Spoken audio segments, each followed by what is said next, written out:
Hello, ayun. Gumana rin. Next question kay Corby. Ang susunod na tanong po natin ay magagaling kay Tito Pablo Termina.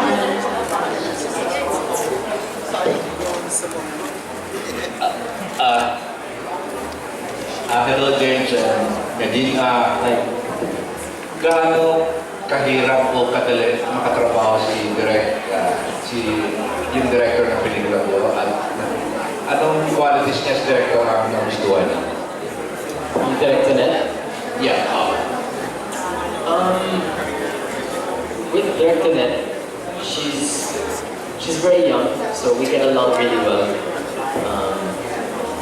And she likes to collaborate with her artists. So she's always asking us what we think about the characters, especially dito sa Never Not Love You. So much of the scenes are improv, so we really have to collaborate. Yeah.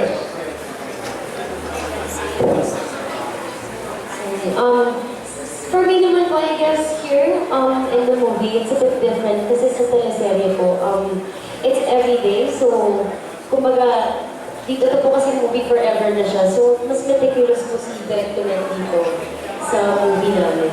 Yun po. Yeah, isang tanong. Gaano kaiba ang pelikula to sa previous films na ginawa ni Direk Antoinette?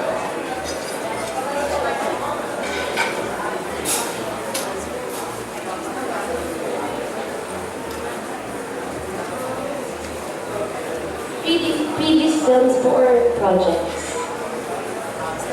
Previous films. By the same director. Wala pa, first time. Well, dito po sa Never Not Love You, for me, yung pinaka pinagkaiba po niya sa previous projects namin with Direct Net is yung kung paano po namin siya ginawa, yung proseso po ng pag-shoot namin since most of the lines na were improv and most of the scenes are improv. So parang, it's a new experience for us. Yun po yung pinaka-naiba niya from the past projects. Yeah, thank you. Thank you. Thank you, Tito Pab. Sino pa po ang gustong magtanong? Si Ate Sara. Ito, first time ko magtatanong sa resto ng Viva. Salve Asis. Hi. James, pwede magkwento kayo about yung next project? Sorry, no? Nang hindi kayo magkasama, di ba may project kayo separately? Di ba may project daw kayo separately after this? Pwede daw ba magkwento kayo ng konti about this? Next project for me will be Pedro Pendugo, and I have the nurse naman po, which is thriller, suspense.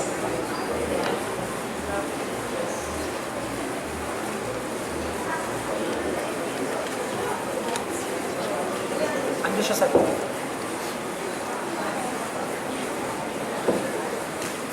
So, okay na? Okay na sabi sa sagot.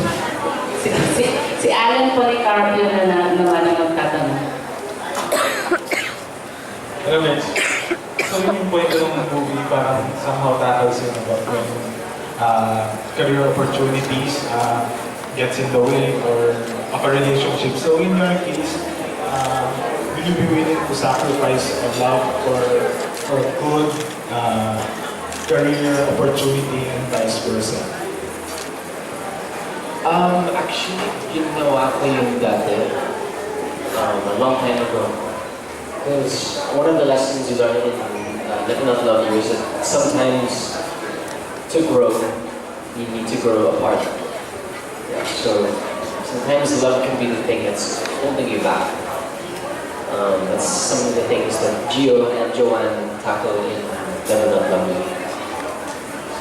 And I guess it really depends on the situation. Like for me, I can't really decide. I can't really answer the question. But then, it's true kasi mamimili ka lang eh. Magsasacrifice ka talaga. And meron talagang isang bagay na i-let go mo.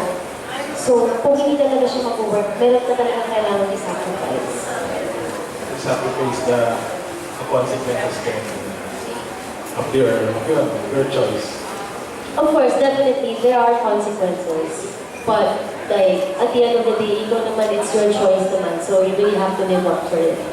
And then, some fans parang remark na parang they see similarities to Sana Mabuhay Muli. So, have you guys seen the movie? And what do you think of those parang comparisons? Sorry po, I haven't seen Sana Maulit Muli. So, hindi ko po alam. Thank you. Thank you.